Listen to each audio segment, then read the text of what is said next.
Hello all, welcome back to Excel Skill. Today we have the list of the employee name. Here we have the employee name starting with first name and the last name. Here I want to take only the first name from the list of the data set over here.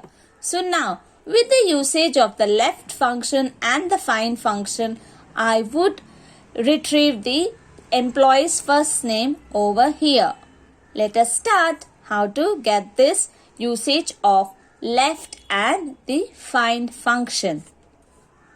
So now give equals and use the left, open the parenthesis and choose the employee name and then give comma, then use the find function over here, then again open the parenthesis and give the inverted comma.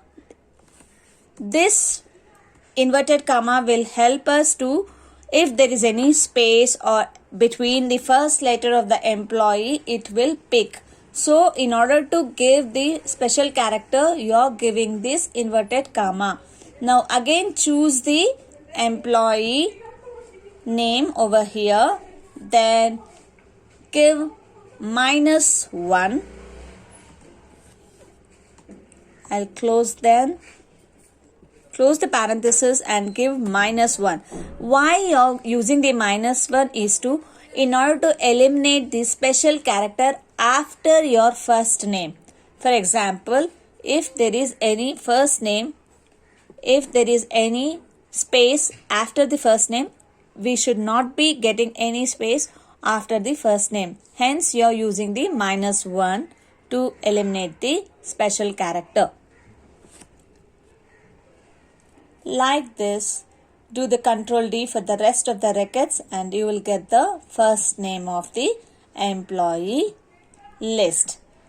That's how, with the usage of the left and the find function and the usage of removing the special character with the -1, will give you the exact first name of the employee records. Thank you for watching this video. Do like, share and comment.